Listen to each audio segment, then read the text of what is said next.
Hello. கூட்டுறவு, மத்திய கூட்டுறவு வங்கிகள், தொடக்க வேளாண்மை கூட்டுறவு வங்கிகள் இவைகளுக்கு மாவட்ட ஆள் சேர்ப்பு மையத்தின் மூலமாக தேர்வு நடக்க இருக்கின்றது. இந்த தேர்வுக்கு தயாராக இருக்கின்ற அனைத்து நண்பர்களுக்கும் தஞ்சாவூரிலிருந்து ஓய்வு பெற்ற துணைப்பதிவாளர் ஆர் நடராஜன் ஆகிய நான் தங்களுக்கு இந்த தேர்வு சம்பந்தமாக சில விவரங்களை தெரிவித்துக் கொள்கிறேன். மாவட்ட ஆள் சேர்ப்பு மையம் நடத்த இருக்கின்ற இந்த தேர்வுக்கு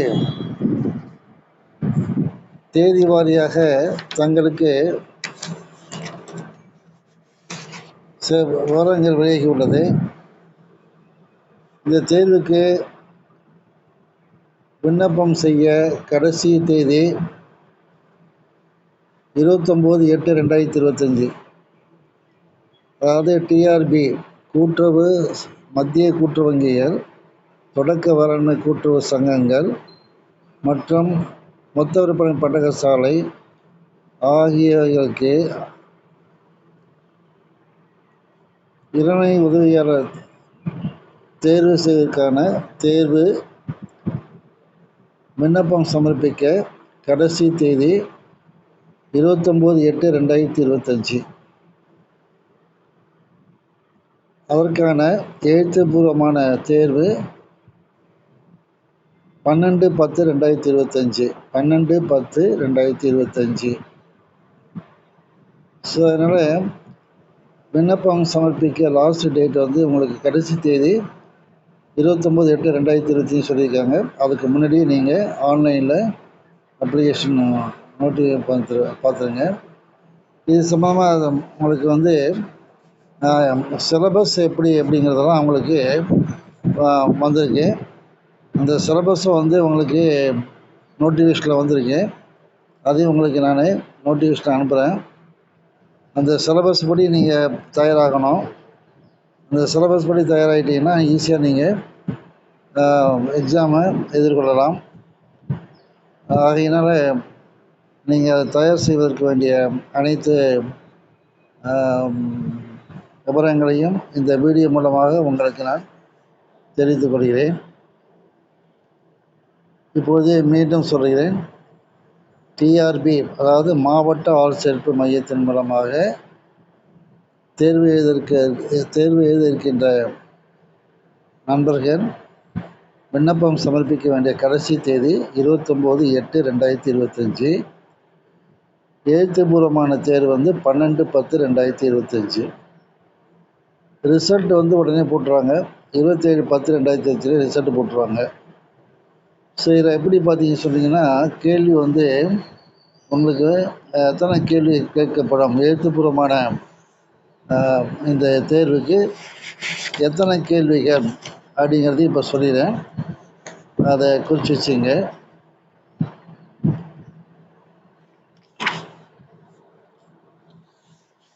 எழுத்து தேர்வுக்கு 200 கேள்விகள் கேட்கப்படும். 200 கேள்விகள் கேட்கப்படும். அது அப்ஜெக்டிவ் டைப் தான். 200 கேள்விகளுக்கு கொஸ்டின் இருக்கும். 200 கேள்விகள் இருக்கும். ஒரு கேள்விக்கு 0.85 மார்க். ஒரு கேள்விக்கு என்ன மார்க்குன்னா மதிப்பெண் 0.85. மொத்த மதிப்பெண் 170. அதாவது 85%. இது எழுத்து தேர்வுக்கு. அப்போ நேர்முக தேர்வுக்கு அப்புறம் 15%. அது ரெண்டையும் சேர்த்து தான் உங்களுக்கு தேர்வு செய்வாங்க. ஸோ அதனால் அதுக்கு வேண்டிய கொஸ்டின் மாதிரி வினா விடை உங்களுக்கு இந்த வீடியோ மூலமாக நான் உங்களுக்கு வினா விடையாக சொல்கிறேன். அதை குறித்து வச்சுக்கிட்டு மீண்டும் மீண்டும் அதை இந்த யூடியூப்பை பாருங்கள். இந்த YouTube channel RN Rajan TRP model question and answer அப்படின்னு இந்த வீடியோவில் உங்களுக்கு போட்டிருக்கேன். அதை பார்த்து நீங்கள் தயாராகிடுங்க. இப்போ வந்து இந்த லாஸ்ட் டேட் சொல்லிட்டேன். சிலபஸ் வந்து உங்களுக்கு வந்து கிட்டத்தட்ட ஒரு 40 பக்கத்துக்கு கொடுத்துருக்காங்க. அந்த சிலபஸ் வந்து தமிழ், ஆங்கிலம் 2மே இருக்குது. அதையும் நீங்கள் சிலபஸும் பார்த்துங்க. அதில் சிலபஸில் வந்து கூட்டுறவு, அதாவது பிரின்சிபல்ஸ் ஆஃப் கோஆப்ரேஷன், வங்கியியல், சட்டம், அப்புறம் பொது அறிவு, தமிழ், இது எல்லாமே உங்களுக்கு கொடுத்துருக்காங்க, டீட்டெயிலாக கொடுத்துருக்காங்க. அந்த டீட்டெயிலாக கொடுக்கப்பட்ட அந்த சிலபஸ் படி நீங்கள் தயாராகிடணும். அப்படி தயாராகிட்டிங்கன்னா ஈஸியாக நீங்கள் அந்த எக்ஸாமை நல்லா எழுதுறதுக்கு நிறைய வாய்ப்புகள் இருக்குது. ஸோ அதனால் இந்த சிலபஸ் நல்லா கேர்ஃபுல்லாக பாருங்கள். அதுக்கு தகுந்த மாதிரி மெட்டீரியல்ஸ் நிறைய இப்போ உங்களுக்கு வந்து அவைலபிளாக இருக்குது. சேலத்துலேருந்து போட்டிருக்காங்க, விழுப்புரத்துலேருந்து போட்டிருக்காங்க, தருமபுரி போட்டிருக்காங்க, அப்புறம் மதுரை தமிழ் மன்றம் அவங்களும் புக்கு போட்டிருக்காங்க. இந்த புக்கெல்லாம் நீங்கள் வாங்கிட்டீங்கன்னா உங்களுக்கு வந்து இந்த சிலபஸ் கவர் ஆகும். அதைப்படி நீங்கள் படிக்கிறதுக்கு சௌகரியமாக இருக்கும். மதுரை தமிழ் மன்றம் அப்படின்னு சொல்லி அவங்க புக்கு போட்டிருக்காங்க, டிஆர்பி எஸ்ஆர்பிக்காக. அப்புறம் சேலத்துலேருந்து ஒரு 4 புக்கு போட்டிருக்காங்க. அப்புறம் தர்மபுரியிலேருந்து போட்டிருக்காங்க, புக்கு போட்டிருக்காங்க. அப்புறம் விழுப்புரத்துலேருந்து ரிட்டையர்டு சிஎஸ்ஆர் ஒருத்தர், சப் ரிஜிஸ்ட்ரார் ஒருத்தர் புக்கு போட்டிருக்காங்க. ஸோ இந்த புக்கெல்லாம் வாங்கி நீங்கள் படிச்சுக்கிட்டிங்கன்னா இன்னும் ஈஸியாக இருக்கும். நானும் இந்த வீடியோவில் உங்களுக்கு சிலபஸ் வைஸு உதாரணமாக வங்கியியல், கூட்டுறவு சட்டப்பாடம், அப்புறம் கருத்தியல்ங்கிறது பிரின்சிபல்ஸ் ஆஃப் கோஆப்ரேஷன், தணிக்கை, இது போன்ற பாடங்களுக்கு வேண்டிய விவரங்களை நான் அப்போது வீடியோ போடுறேன். நீ அதையும் பார்த்து என்னுடைய வீடியோவில் வந்து மாதிரி வினா விடை என்ன விதமான கேள்வி வரும், அது எவ்வாறு நீங்கள் விடையளிக்க வேண்டும் என்பதற்கும் உங்களுக்கு வந்து நான் போடுறேன். ஸோ அதனால் நீங்கள் கவனமாக குறிப்பு எடுத்து வச்சுக்கிட்டு ஒரு தனித்தனி நோட்டு போட்டுருங்க. ஒவ்வொரு பாடத்துக்கு தனித்தனி நோட்டு போட்டுக்கிட்டிங்கன்னா இல்லைன்னா ஒரு நோட்டை பக்கத்தை ஓப்பன் பண்ணிங்க. கூட்டுறவு கருத்தியல், அதாவது பிரின்சிபல்ஸ் ஆஃப் கோஆப்ரேஷன் தனி பக்கமும், அப்புறம் வங்கியியல் அதுக்கு தனி பக்கமும் அப்படி ஓப்பன் பண்ணிங்க. அப்படி படிச்சுன்னா நீங்கள் கொஸ்டின் ஆன்சர் அப்படி தயார் பண்ணிடலாம். ஸோ இந்த பாடத்திட்டத்தின்படி இப்போ சொல்லிவிட்டு எத்தனை கேள்வி வரும் அப்படின்னு சொல்லியிருக்கோம். இப்போ மொத்தம் வந்து உங்களுக்கு 170 கேள்வி அப்படின்னு நம்ம சொல்லியிருக்கேன். 170 கேள்வி கேட்கப்படும். அந்த 170 கேள்விக்கு ஒரு கேள்விக்கு வந்து மார்க் வந்து உங்களுக்கு அது சொல்லியிருக்கேன். மொத்தமாக எழுத்து தேர்வுக்கு 200 கேள்விகள், எழுத்து தேர்வுக்கு 200 கேள்விகள். அந்த 200 கேள்விகளுக்கு ஒரு கேள்விக்கு மார்க் வந்து 0.85, அதாவது 0.85 ஒரு கேள்விக்குள்ள மார்க்கு. மொத்த மதிப்பெண் வந்து 170 மார்க்கு. ஸோ இதை நீங்கள் ஞாபகம் வச்சுங்க. ஸோ அதனால் இப்போ வந்து ஒவ்வொரு பாடமாக நம்ம வந்து கேள்வி மாதிரி வினா விடையாக பார்க்கலாம். இப்போ என்னையை பொறுத்த வரைக்கும் வங்கியியல் அதுக்குரிய பாடத்துக்கு என்ன மாதிரி விடை அப்படிங்கிறது இந்த வீடியோவில் உங்களுக்கு இப்போ நான் சொல்ல போகிறேன். ஸோ கவனமாக கேட்டு குறிப்பு எடுத்து வச்சுங்க. நான் முன்னாடியே சொன்ன போல் தனி நோட்டு போட்டு அந்த நோட்டில் ஒவ்வொரு சப்ஜெக்டாக நீங்கள் எழுதிட்டு வந்துடுங்க. அப்போ தான் நீங்கள் திருப்பி பார்க்குறதுக்கு சுலபமாக இருக்கும். ஓகேவா? வாழ்த்துக்கள். தனியாக நோட்டு போட்டு இது பண்ணிடுங்க. ஸோ இப்போ வந்து முதல் நீங்கள் பொறுத்த வரைக்கும் இது வீடியோ நம்பர் 1. நீ தேதி குறிச்சிங்க. தேதி இன்றைக்கி வந்து 1/8/2025, வீடியோ நம்பர் 1. இந்த வீடியோவில் இன்றைக்கி வங்கியியல் சம்மந்தமாக இன்றைக்கி உங்களுக்கு மாதிரி வினா விடை சொல்கிறேன். அதை நீங்கள் பார்த்து தெரிய பண்ணிக்கலாம்.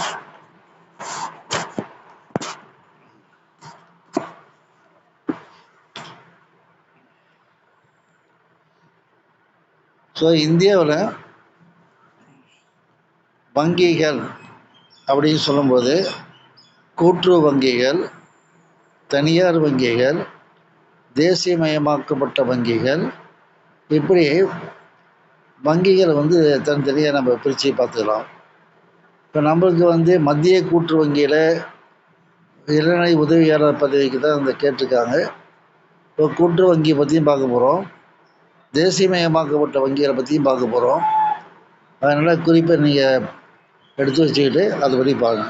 சரி, இப்போ இந்தியாபுரா வங்கி அப்படின்னு சொன்னால் அப்போ ஒவ்வொரு நடவடிக்கையும் நம்ம என்ன சொல்லுவோம்னா சட்டம், அதாவது லா, ஆக்ட்னு சொல்லலாம் இல்லையா?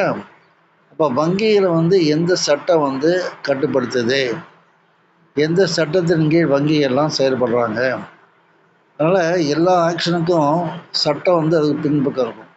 உதாரணமாக நம்ம ரோட்டில் போகிறோம், இடது பக்கமாக போகிறோம், அப்போ போக்குவரத்து சட்டம்னு சொல்கிறோம். அதுபோல் ஒன்றுக்கும் இப்போ வந்து பொருளை வந்து கலப்படம் பண்ணால் கலப்பட சட்டம்னு சொல்கிறோம். அப்புறம் வந்து சம்பளம் போடுறாங்கன்னா அதுக்கு ஊதிய சட்டம்னு சொல்கிறோம். இப்போ தகவல் உரிமை சட்டம், இப்படி நிறைய ஒவ்வொன்றுக்கும் சட்டம் இருக்கு இல்லையா? அதே போல் வங்கிகளை நடத்துவதற்கும் சட்டம் இருக்குது. ஸோ அந்த சட்டத்தை பற்றி உங்களுக்கு கேள்வி கேட்கலாம்.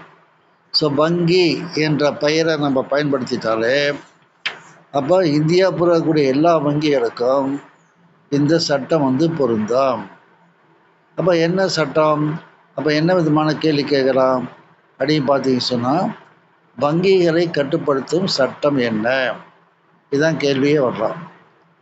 அதாவது இந்தியாவில் உள்ள அனைத்து வங்கிகளையும் கட்டுப்படுத்தும் சட்டம் என்ன, அல்ல ஒழுங்குபடுத்தும் சட்டம் என்ன அப்படின்னு சொன்னாங்கன்னா அப்போ விட என்ன அதுக்கு வங்கி ஒழுங்காற்று முறை சட்டம், வங்கி ஒழுங்காற்று சட்டம் 1949, இதுதான் விடை.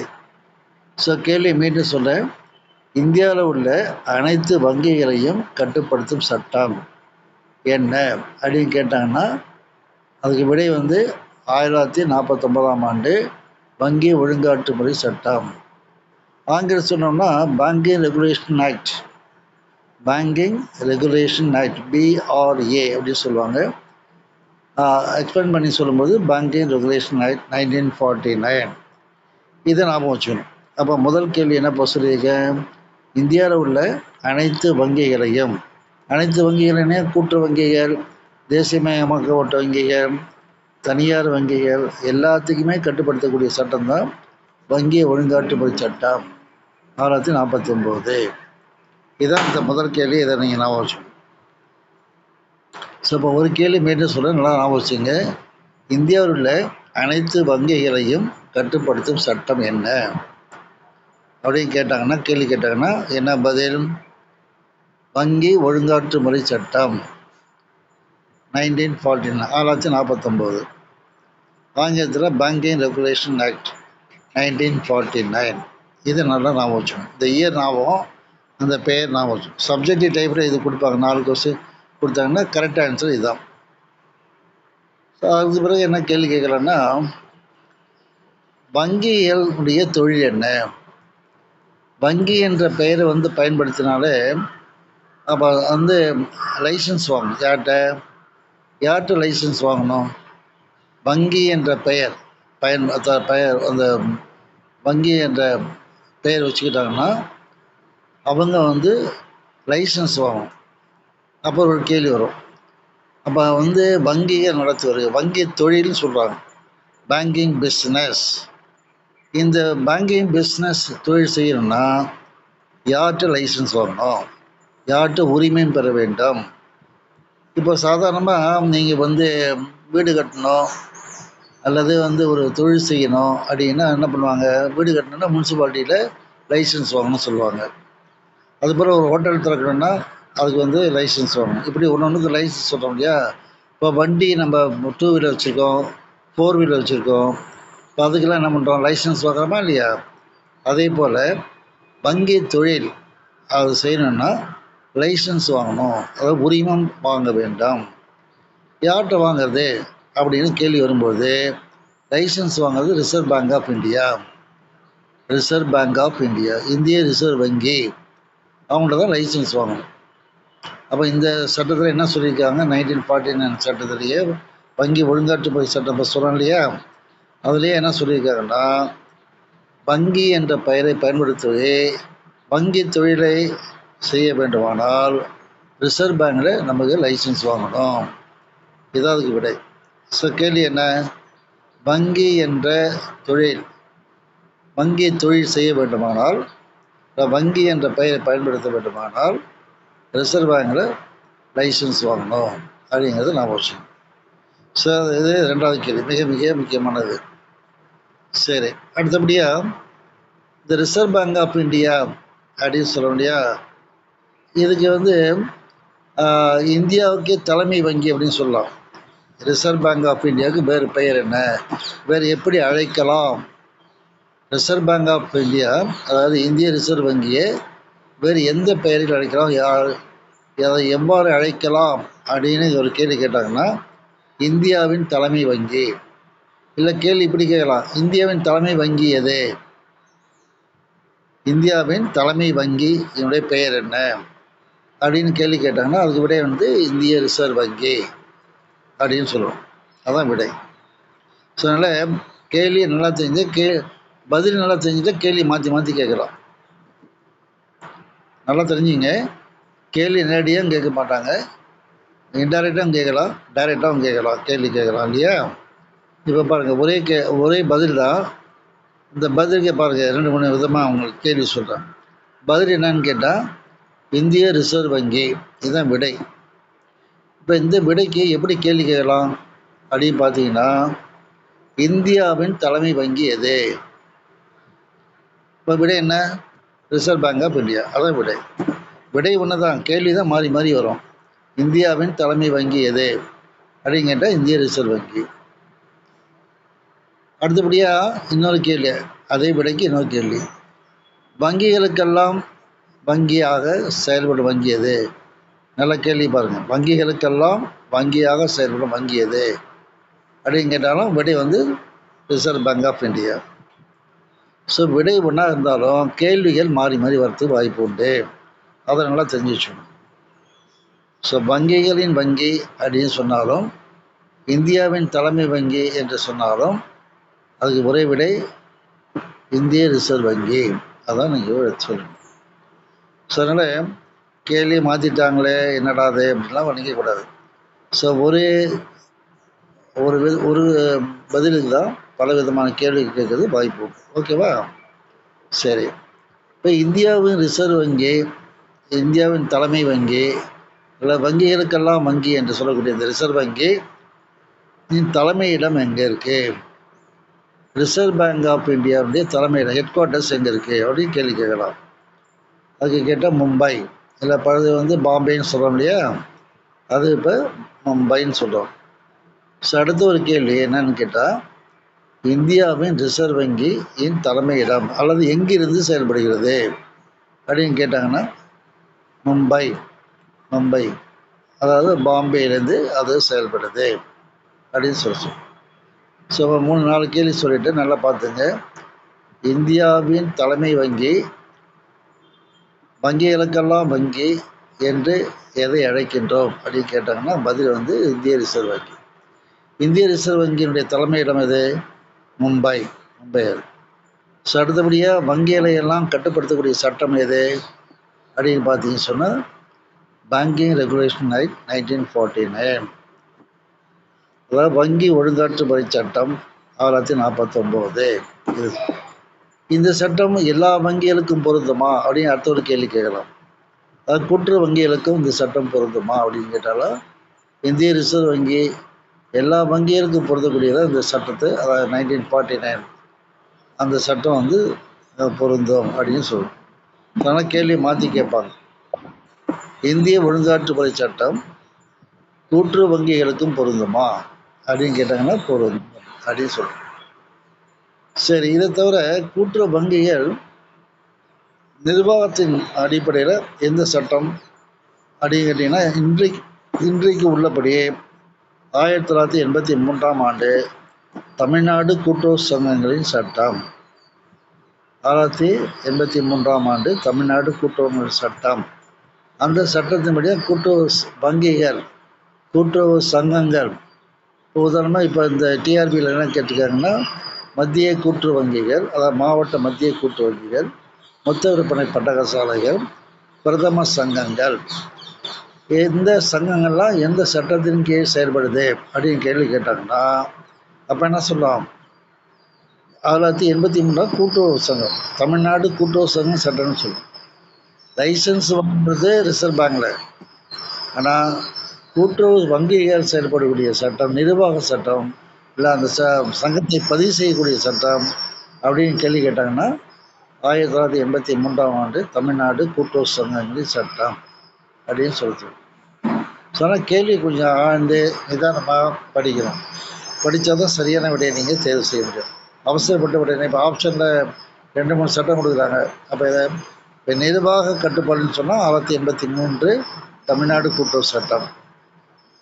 இதே ரிசர்வ் பேங்கினுடைய சட்டம் எப்போ வருது? அந்த லைசன்ஸ் வாங்குறது அந்த சட்டம் வந்தது.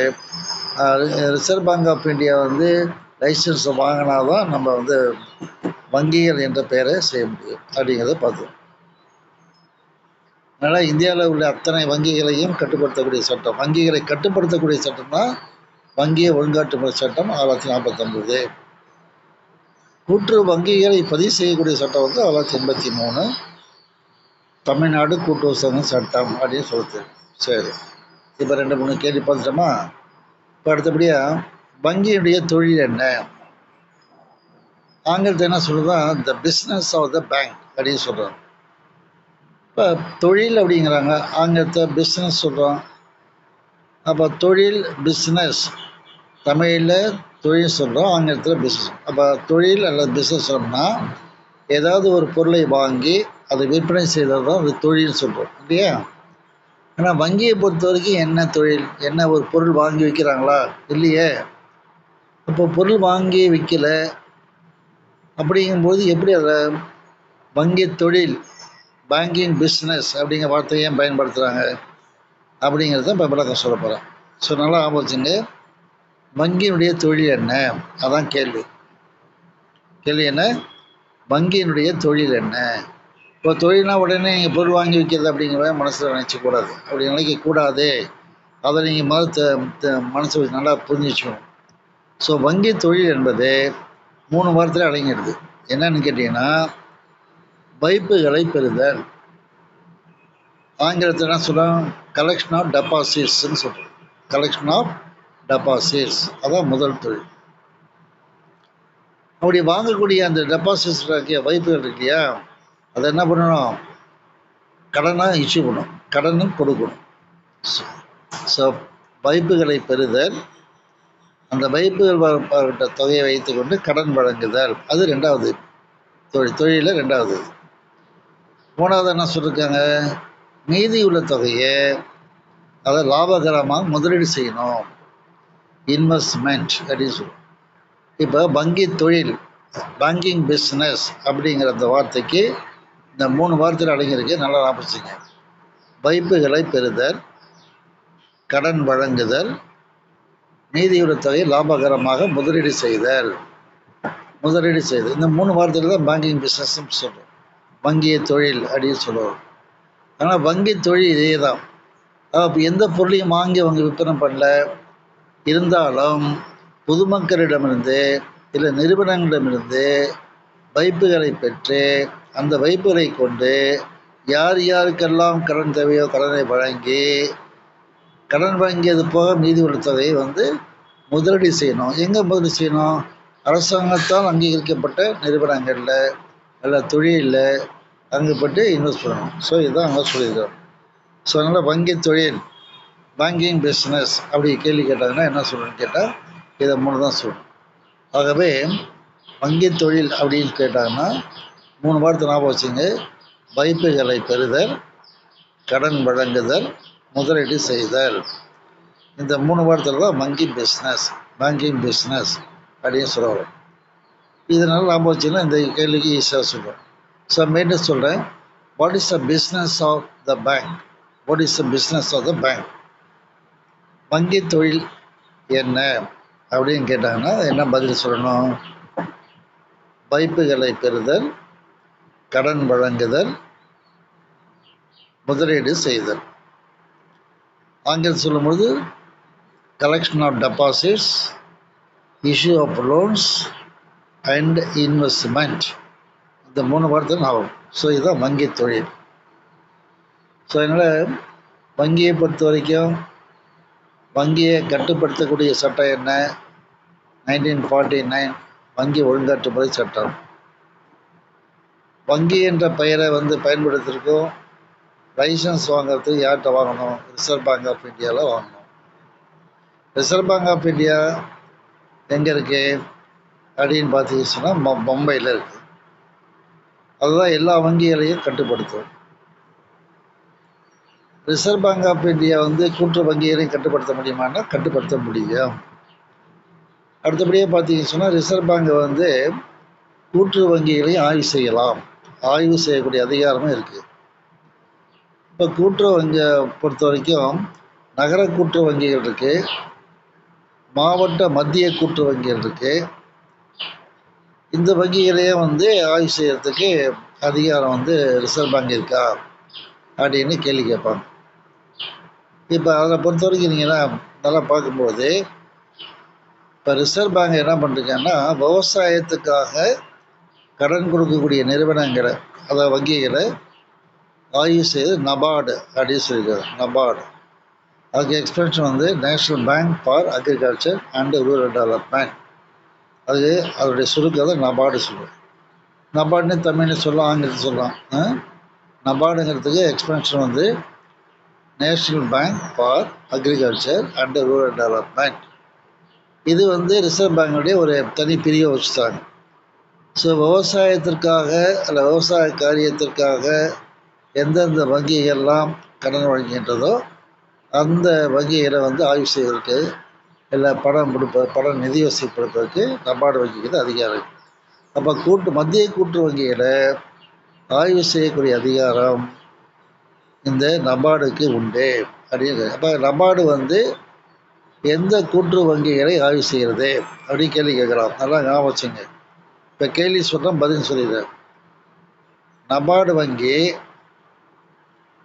எந்த கூட்டுறவு வங்கிகளை ஆய்வு செய்ய அதிகாரம் உள்ளது அப்படின்னு கேட்டாங்கன்னா நீங்கள் என்ன பதில் சொல்லணும்? மாவட்ட மத்திய கூட்டுறவு வங்கிகளை ஆய்வு செய்யலாம், மாநில கூட்டுறவு வங்கிகளை ஆய்வு செய்யலாம். இவங்கெல்லாம் என்ன பண்ணுறாங்க? விவசாயத்துக்கு கடன் கொடுக்குறாங்க இல்லையா? அதனால் நபார்டுங்கிற நிறுவனம் இந்த வங்கிகளை ஆய்வு செய்யறதுக்கு அதிகாரம் இருக்குது. ஸோ மீண்டும் சொல்கிறேன், நபார்டு வங்கி எந்த கூட்டுறவு வங்கிகளை ஆய்வு செய்யறதுக்கு அதிகாரம் உள்ளது அப்படின்னு கேட்டாங்கன்னா பதில் என்ன? மாவட்ட மத்திய கூட்டுறவு வங்கிகள் மற்றும் மாநில கூட்டுறவு வங்கிகளை ஆய்வு செய்வதற்கு அதிகாரம் உள்ளது அப்படின்னு சொல்கிறோம். ஸோ அடுத்தபடியே பார்த்தீங்க சொன்னால் reserve bank of India, reserve bank எந்த கூட்டுறவு வங்கிகளை ஆய்வு செய்கிறது அப்படின்னு கேள்வி கேட்டாங்கன்னா நகர கூட்டுறவு வங்கிகள், அதாவது டவுன் பேங்க் சொல்கிறோம், நகர கூட்டுறவு வங்கின்னு சொல்கிறோம், அர்பன் பேங்க் சொல்கிறோம். இந்த வங்கிகளை ஆய்வு செய்வதற்கு ரிசர்வ் பேங்க் ஆஃப் இந்தியாவுக்கு அதிகாரம் இருக்குது. ஸோ இப்போ கேள்வியை மாற்றி சொல்கிறேன். நகர கூட்டுறவு வங்கிகளை எந்த வங்கி ஆய்வு செய்கிறது? இப்போ கேள்வி மாற்றிட்டேன். நகர கூட்டுறவு வங்கிகளை அல்லது அர்பன் கூட்டுறவு வங்கிகளை ஆய்வு செய்வதற்கு எந்த வங்கிக்கு அதிகாரம் உள்ளது அப்படின்னு கேட்டால் ரிசர்வ் பேங்க் ஆஃப் இந்தியா. பதில் ஒன்று தான், என்ன வச்சுங்க, ரிசர்வ் பேங்க் ஆஃப் இந்தியா எந்த கூட்டுறவு வங்கிகளை ஆய்வு செய்யலாம் அப்படின்னு கேட்டாலும் அர்பன் பேங்க் சொன்னேன். அப்போ அந்த பதில் வச்சுட்டு கேள்வியை மாற்றிட்டேன். என்ன கேள்வியை மாற்றிருக்கேன்? அர்பன் கூட்டுறவு வங்கிகளை ஆய்வு செய்வதற்கு எந்த வங்கிக்கு அதிகாரம் உள்ளது அது கேள்வியை மாற்றி சொன்னால் ரிசர்வ் பேங்க் ஆஃப் இந்தியா. அதே போல் மாவட்ட மத்திய கூட்டுறவு வங்கிகளை ஆய்வு செய்வதற்கு யாருக்கு அதிகாரம் இருக்கு சொன்னால் நபார்டு சொன்னேன். இப்போ கேள்வி மாற்றி சொல்கிறேன். நபார்டு வங்கி மத்திய கூட்டுறவு வங்கிகளை அல்லது மாநில கூட்டுறவு வங்கிகளை ஆய்வு செய்வதற்கு அதிகாரம் உள்ளதா அப்படி கேள்வி மாற்றி கேட்டுருவோம். உண்டு, அதிகாரம் செய்ய ஆய்வு செய்ய அதிகாரம் உள்ளது அப்படின்னு சொல்லணும். அதனால் கேள்வியும் பதிலும் நல்லா திருப்பி ஒரு வாட்டி பார்த்துட்டீங்கன்னா விடை ஒன்றாக இருந்தாலும் கேள்வியை மாற்றி மாற்றி கேட்கும்போது சரியான விடையை நம்ம தேர்வெடுத்து நல்லதாக இருக்கும். அதனால் கொஞ்சம் கேள்வியை நிதானமாக படித்து பார்த்துட்டு அது பிறகு கரெக்டான சரியான விடையை நீங்கள் தேர்வு செய்யணும். இதான் நீங்கள் தேர்வில் வெற்றி பெறக்கூடியதுக்கு முக்கியமான பகுதிகள்.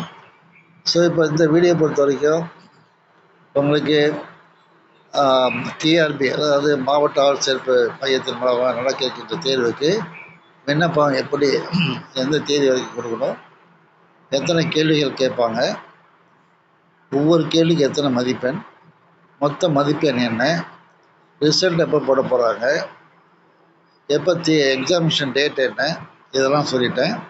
அதுபோல் வங்கியியல் அப்படிங்கிற பாடத்தில் உங்களுக்கு வங்கினா என்ன, கூட்டுற வங்கிகள் என்ன, தனியார் வங்கிகள் என்ன, தேசியமயமாக்கப்பட்ட வங்கிகள் என்ன, இந்த வங்கிகளை எல்லாம் கட்டுக்கணும்.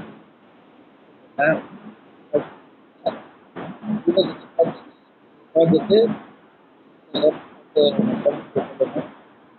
ஸோ அது பகுதியை சொல்லுங்கள்.